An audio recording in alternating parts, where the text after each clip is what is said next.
place ce truc. On enchaîne sur les sténoses aortiques et éventuellement insuffisance aortique, mais c'est l'insuffisance aortique isolée chez les nouveau-nés et jeunes enfants, c'est rare. C'est malheureusement plutôt des sténoses aortiques. Alors pourquoi ça marche pas? Ok. Donc les sténoses aortiques dans leur ensemble, hein. Donc leur ensemble, ça veut dire qu'elles soient purement valvulaires aortiques ou supra-aortiques, c'est en gros 10% des cardiopathies congénitales, donc c'est pas si rare que ça. Et l'insuffisance aortique, en tout cas, est plus rare, je viens de vous le dire, chez les nouveau-nés et jeunes enfants. Donc, chaque fois qu'on va faire être amené à faire cette chirurgie, évidemment, il va y avoir une échographie transœsophagienne et ce sont des cœurs qui ont plutôt tendance à être hypertrophiés de manière réactionnelle par rapport à l'obstacle. Donc, on va être encore plus vigilant sur la cardioprotection et répéter, je dirais encore plus facilement, la cardioplégie pour essayer de protéger au mieux ces cœurs hypertrophiés. Donc, il y a les lésions simples, à savoir qui intéressent qu'un seul étage de la voie d'éjection du ventriculaire gauche, et à l'opposé, il y a des lésions plus complexes qui vont intéresser plusieurs étages. Et ces étages, on les distingue, je vous l'ai dit, hein, en supravalvulaires. Donc, ce n'est pas les plus fréquents, mais ça existe.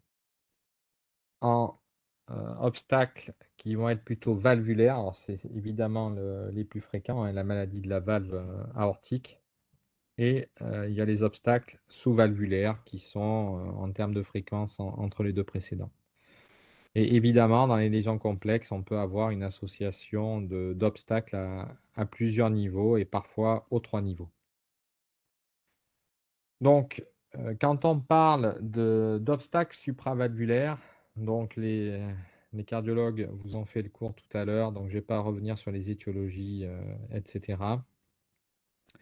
Mais, je vais vous montrer sur des schémas que les techniques, chirurgicales ont évolué puisqu'on est passé en fait d'une chirurgie où, on élargissait finalement qu'un seul sinus aortique à une chirurgie un peu plus complexe, un peu plus ambitieuse, où finalement, quand on a ce type d'obstacle supravalvulaire aortique, on va élargir les 3 sinus, ce qui nous a permis, en fait, en développant cette technique, ce qui nous a permis de diminuer le risque de récidive.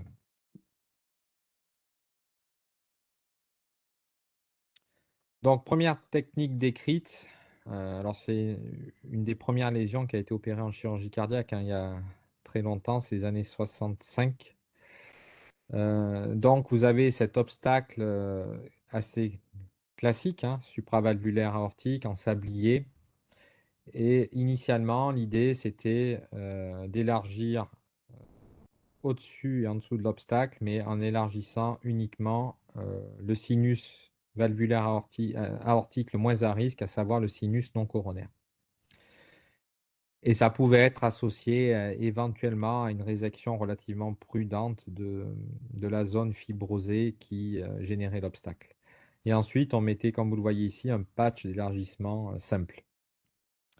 Ensuite, on est passé à une technique, évidemment un peu plus, compliquée, où on s'est dit: «On va, et parce qu'il y avait beaucoup de récidives, on va élargir le sinus non coronaire et le sinus coronaire droit en mettant en place, comme vous le voyez ici, un patch en Y». Donc ça a amélioré les résultats, mais pas complètement parce qu'il y avait encore un nombre de récidives non négligeable, et on est allé vers une technique, donc plus ambitieuse, décrite par Brom, où on va élargir les 3 sinus, aortiques de manière équilibrée et homogène.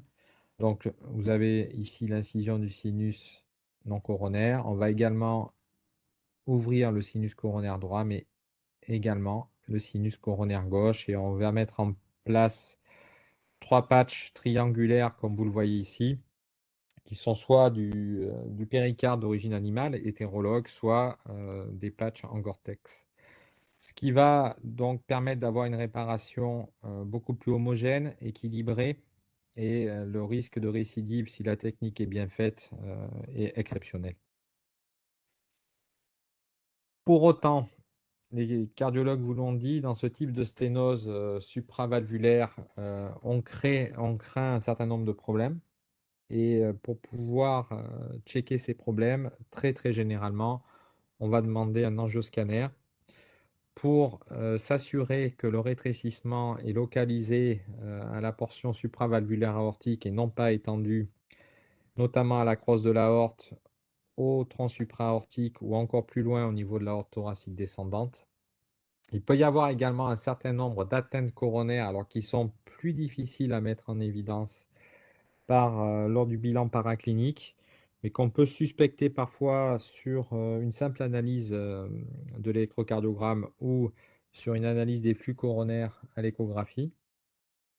Et enfin, vous le savez, il y a certains syndromes où on peut avoir ces anomalies supravalvulaires, aortiques associées à des sténoses souvent assez étendues, des artères pulmonaires, mais qu'il faut, savoir entre guillemets «respecter» parce qu'un certain nombre va plutôt bien évoluer naturellement et toute seule.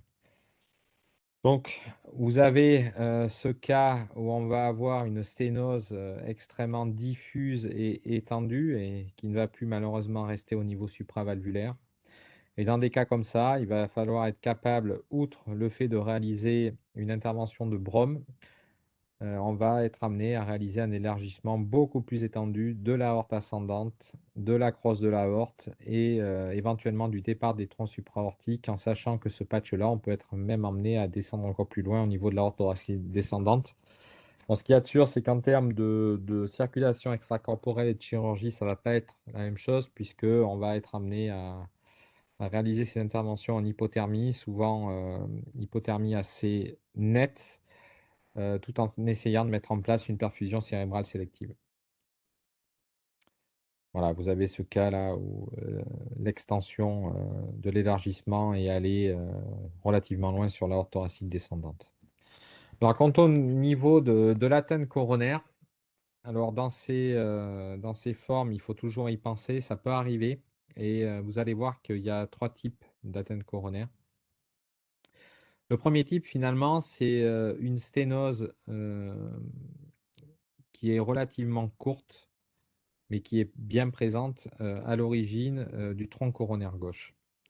Donc dans ces formes-là, on va faire une technique de type Bromm, mais un tout petit peu modifiée, puisque on va mettre le patch d'élargissement qu'on aurait fait naturellement au niveau du sinus coronaire gauche.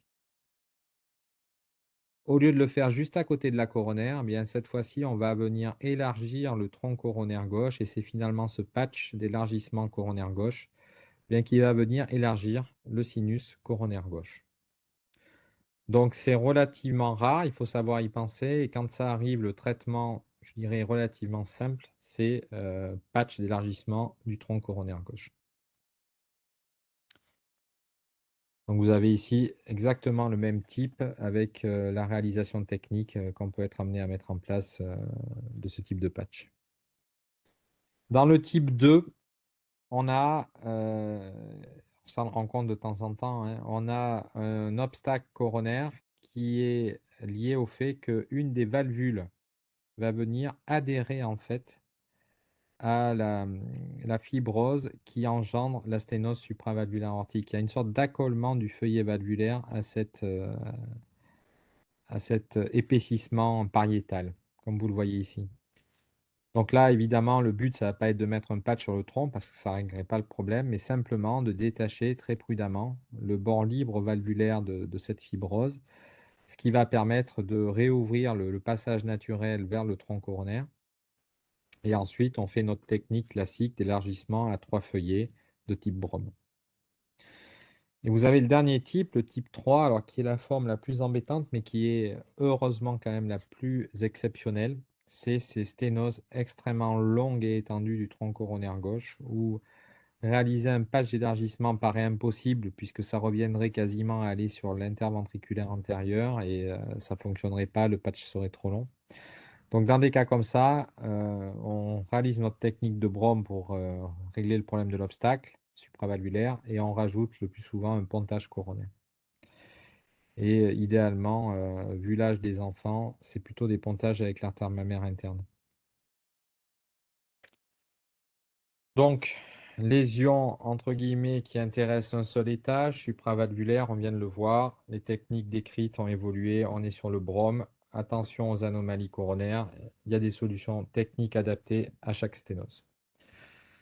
En ce qui concerne les sténoses valvulaires, alors très clairement, il y a deux formes cliniques. Il y a la forme, je dirais néonatale et la forme qu'on va rencontrer chez des enfants plus grands.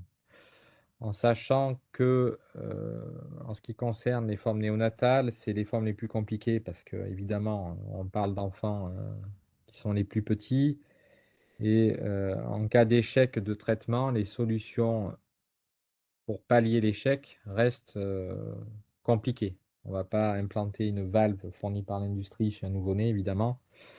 Donc en cas d'échec, il reste que des interventions de type ROS et on sait que les ROS en période néonatale, les résultats sont pas les meilleurs.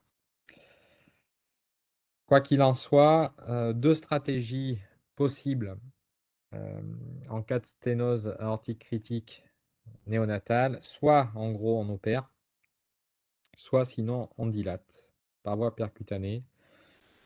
Donc les résultats, on va pas rentrer dans ce débat-là, mais globalement, c'est vraiment encore aujourd'hui une histoire, d'école et de centre et on n'a pas réellement l'impression qu'une technique soit meilleure que l'autre.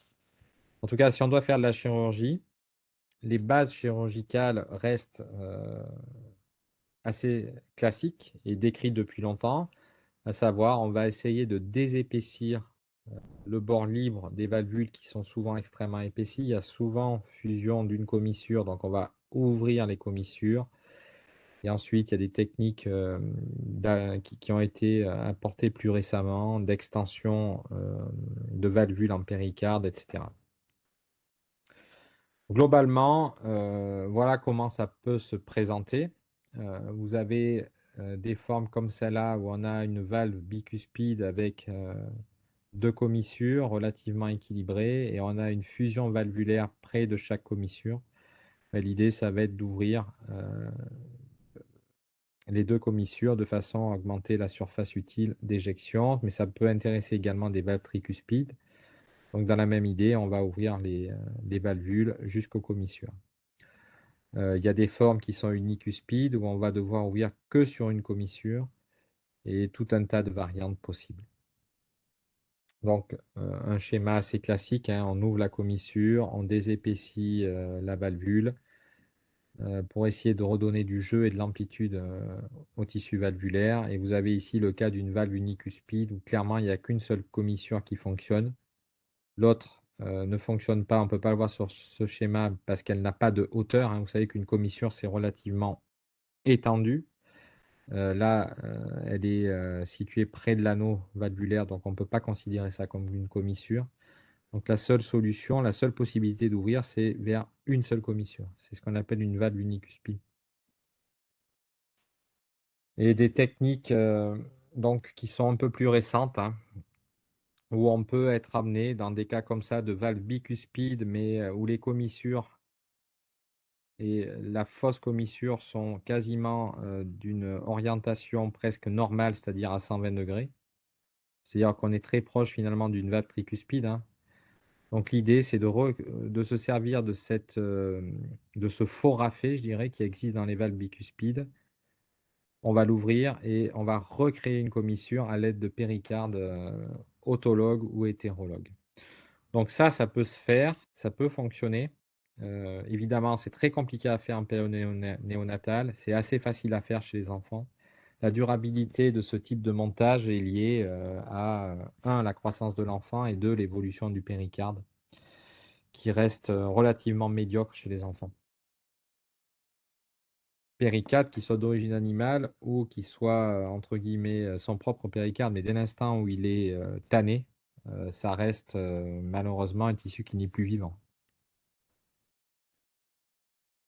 Donc, quand on fait ce type de chirurgie de commissurotomie, hein, mais commissurotomie, c'est un terme générique. Vous avez vu qu'il y a un certain nombre d'autres gestes qu'on peut rajouter.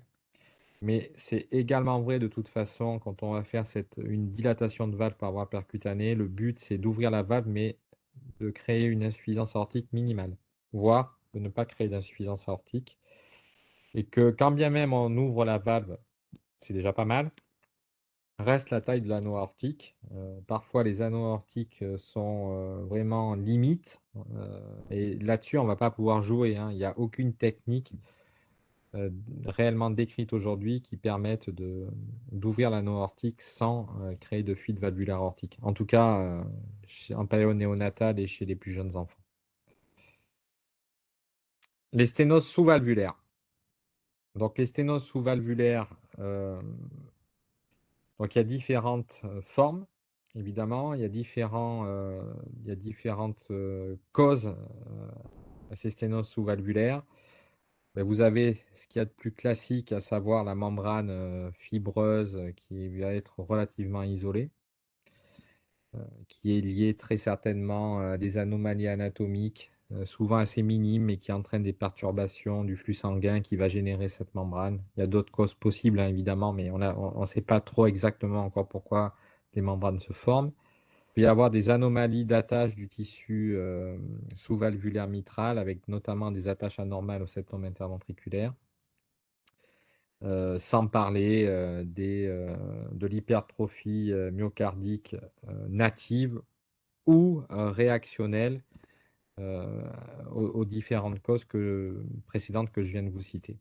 En tout cas, le traitement, ça va être la résection de l'obstacle, donc de la membrane, la résection du tissu mitral accessoire ou des anomalies de l'appareil sous-valvulaire mitral. Et très, très, très souvent, on rajoute une myectomie septale, parce qu'on sait qu'aujourd'hui, le fait de rajouter ce type de gestes permet de diminuer le risque de récidive.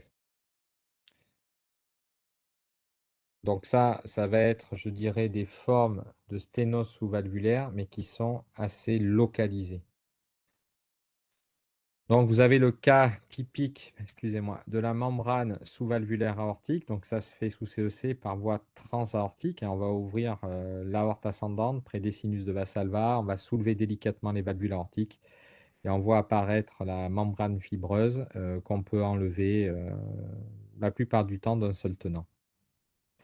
Et une fois qu'on a fait ce geste, on complète, comme je vous l'ai dit, en réalisant une myectomie de type Moreau. Moreau, c'est le nom du chirurgien qui avait décrit ça, mais peu importe, hein, puisqu'on sait que ça diminue aujourd'hui le risque de récidive. Donc les anomalies mitrales, les anomalies de l'appareil sous-valvulaire, alors elles sont nombreuses. Vous avez ici une tête de pilier accessoire qui vient s'insérer de manière anormale entre la grande valve mitrale et le septum interventriculaire. Et l'idée, ça va être de sectionner cette tête, puisqu'elle n'entre en rien dans la compétence de la valve, hein, et de réaliser également une myectomie étendue. D'autres attaches anormales de la mitrale, entre un pilier, cette fois-ci qui n'est pas accessoire, hein, mais qui fonctionne parfaitement bien, et une attache anormale donc, entre cette tête de pilier et le septum interventriculaire qui potentiellement va créer une sorte de SAM, donc générer un obstacle, donc entraîner une hypertrophie réactionnelle, etc. Donc le but du jeu, on sectionne ce cordage et on réalise ensuite une myectomie. Et ici, un tissu mitral accessoire qu'on va également réséquer et qui n'entre en rien dans la compétence de la valve. Il y a des sténoses sous-valvulaires donc, qui sont isolées, je viens de vous en parler, mais il y en a d'autres qui sont plus, je dirais, diffuses, qu'on va appeler des tunnels fibromusculaires. Alors, avec des formes de transition, hein. C'est parfois très fibreux, parfois plutôt musculaire, parfois les deux. Et le traitement, ça va être très très généralement une myectomie, cette fois-ci beaucoup plus élargie que celle que je vous ai montrée dans les schémas précédents. Et si la myectomie n'est pas suffisante, on peut être amené à réaliser des interventions un peu plus agressives de type cono, le cono modifié qui correspond en fait à une septoplastie du septum conal. Donc vous avez ici une myectomie étendue où avant de réaliser ce type d'incision, on prend des repères, notamment on repère la coronaire droite. Pourquoi? Parce qu'on va essayer d'éviter de réaliser la myectomie dans cette zone-là, puisque sinon on risque de créer un BAV de manière assez certaine. Donc On a ce repère de la coronaire droite à ne pas dépasser et on va essayer d'enlever un maximum de muscles en allant le plus possible dans la profondeur et dans l'épaisseur du septum interventriculaire.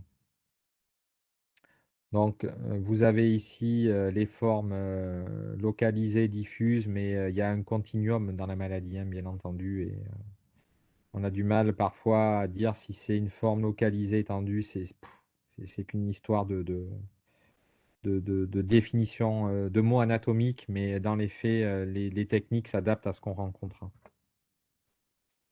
Donc quand on doit réaliser, parce que la gravité du tunnel fibromusculaire est telle qu'une myectomie au travers de la valve aortique n'est pas réalisable ou, se révèle être, insuffisante, on peut réaliser des gestes plus agressifs comme ce geste de Kono ou de septoplastie, conale, où on va devoir ouvrir sous CEC l'aorte ascendante, on ouvre l'infundibulum. Il y a un certain nombre de petits, gestes techniques qui permettent de réaliser ce geste simple, mais en gros, on va passer, vous voyez, une sorte d'instrument spécifique là, de façon au travers de la valve aortique pour soulever le septum interventriculaire qu'on va ouvrir. On va désépaissir la lèvre supérieure ou le bord supérieur de l'incision septale et on va mettre un patch d'élargissement du septum interventriculaire.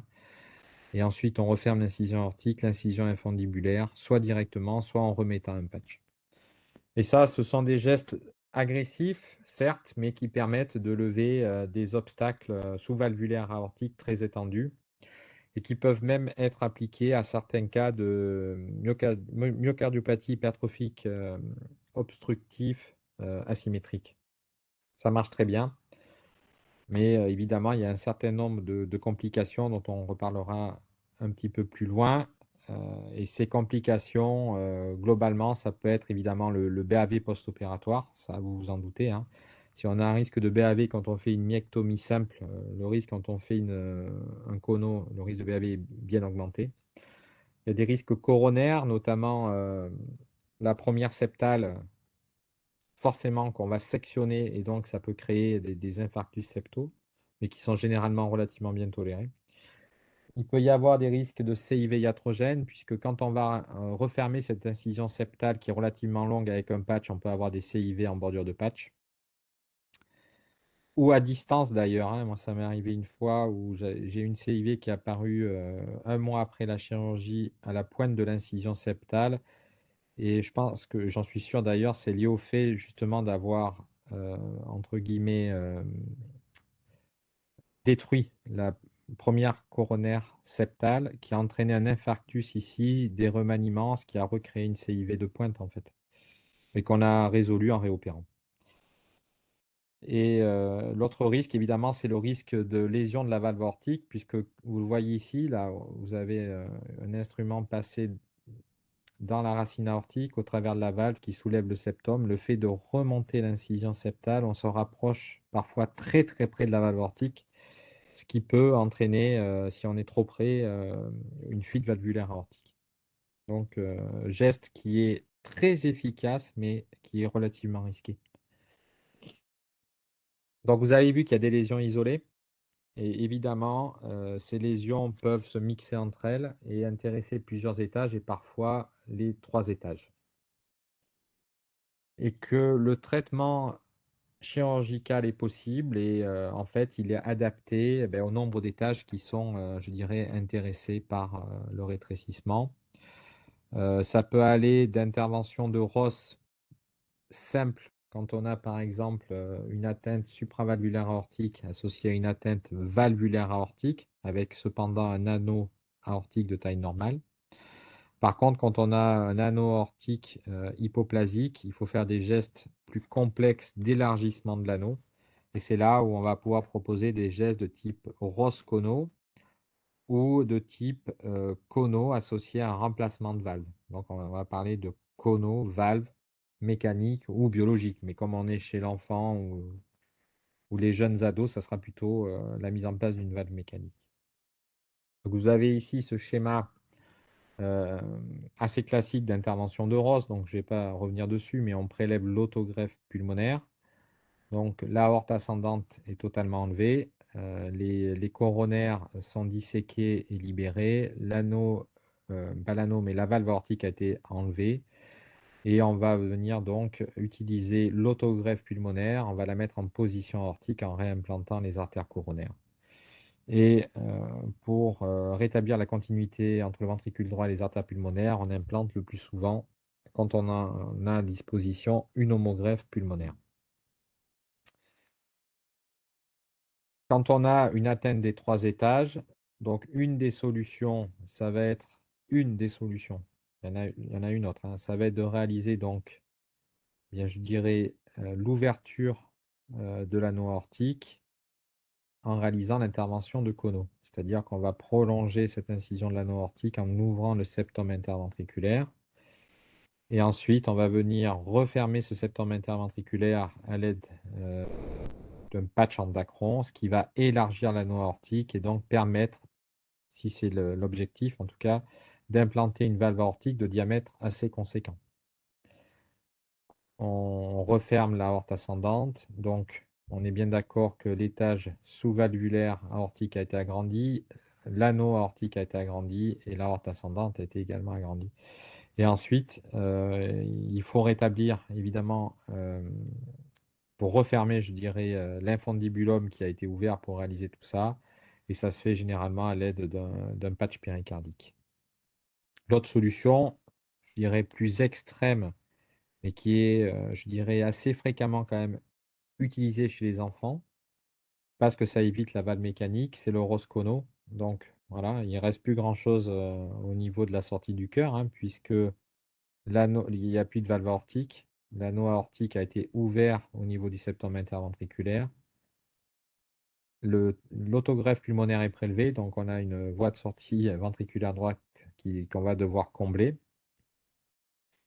On utilise l'autogreffe pulmonaire, beh, pour, rétablir, la voie de sortie du ventricule gauche. Les artères coronaires sont réimplantées et ensuite on va devoir donc mettre en place une homogreffe pulmonaire. Voilà, c'est ce qu'on appelle le Roscono. Donc il y a un certain nombre évidemment, de lésions post-opératoires potentielles à ce type d'intervention. Tout va dépendre du type d'intervention qu'on va faire évidemment. Mais je dirais que quand on traite, un obstacle qui soit simple ou, à plusieurs étages, il faut toujours penser à l'obstacle résiduel, évidemment. Soit finalement parce qu'on n'a pas bien traité l'obstacle en question, soit parce qu'on a traité l'obstacle pour lequel on est venu de manière, efficace, mais pour autant ça a démasqué un autre obstacle. Donc, il faut avoir le TO assez facile en salle pour pouvoir, checker si la réparation a été efficace. Donc ce sont des cœurs qui sont globalement plutôt hypertrophiques. Donc se pose le problème de la protection myocardique qu'il va falloir savoir répéter tout au long de l'intervention. Quand on fait des interventions de ROS ou a fortiori de Roscono, on va déplacer les artères coronaires. Vous avez vu également que dans les obstacles supravalvulaires aortiques, les coronaires peuvent être intéressés dans le mécanisme lésionnel. Donc toujours penser à une atteinte coronaire si on a un cœur qui ne marche pas bien en post-opératoire. L'insuffisance valvulaire aortique, évidemment, elle est toujours possible puisque, quel que soit l'obstacle, on reste quand même très proche des valves aortiques, particulièrement évidemment en cas d'atteinte de la valve aortique native, donc toujours rechercher ce type de lésion. Pensez au BAV post-opératoire, vous avez vu que malheureusement on travaille dans une zone qui est à risque et pensez au CIV iatrogène si on doit faire des gestes un peu complexes de type cono.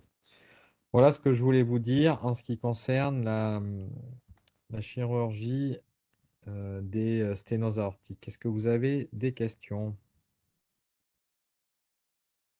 Merci beaucoup François, je suis sur le chat, pour l'instant il n'y en a pas. La matinée a été assez copieuse. Oui, c'est sûr. Ouais. Bon, mais écoutez, bon appétit. Ouais, merci François.